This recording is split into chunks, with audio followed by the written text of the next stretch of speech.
খিচুড়ি পছন্দ করে না এমন বাঙালি হয়তো কমই আছে। তার মধ্যে যদি হয় এমন মজাদার চিকেন ভুনা খিচুড়ি, তাহলে তো কথাই নেই।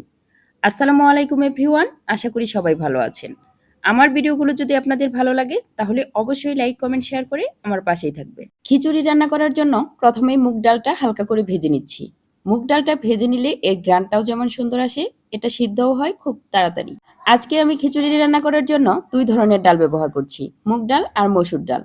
দুই ডাল মিলিয়ে আমি এখানে মোট হাফ কাপ ডাল ব্যবহার করেছি।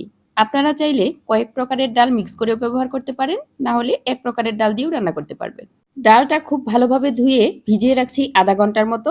তারপর এখানে আমি 1.5 কাপ মতো চিনি গুঁড়া চাল ধুয়ে খুব ভালোভাবে পানি ঝরিয়ে নিয়েছি। এখন রান্না করার জন্য একটা প্যান বসিয়ে পরিমাণ মতো তেল দিয়ে দিচ্ছি আস্ত গরম মশলা। এখানে দিয়েছি ছোট দুটি এলাচ, দারচিনি আর দুটো তেজপাতা। এখন এখানে দিয়ে দিচ্ছি পেঁয়াজ কুচি আর কাঁচামরিচ।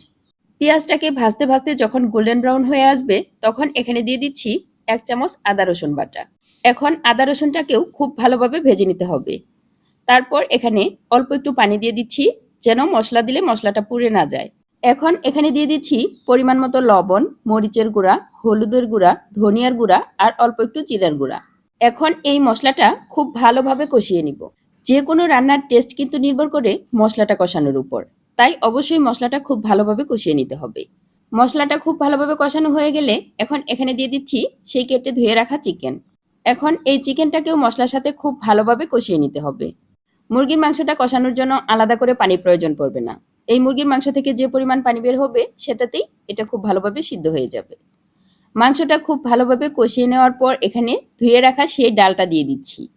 এখন ডালটাকেও মাংসের সাথে কিছুক্ষণ কষিয়ে নিতে হবে।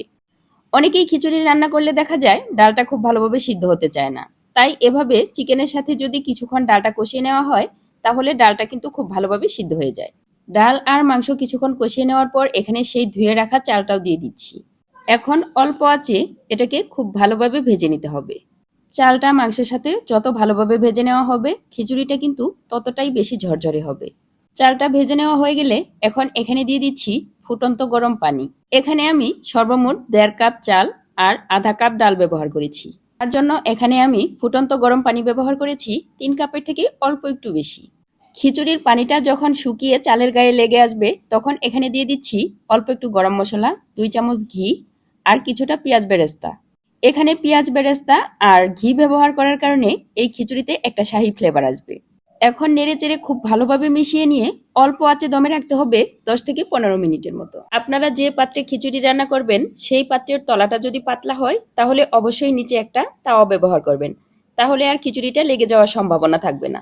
আপনারা যদি আমার এই রেসিপিটা ফলো করে চাল, ডাল আর পানির পরিমাপটা ঠিক রাখেন তাহলে আপনাদের খিচুড়িও হবে এরকম পারফেক্ট ঝরঝরে।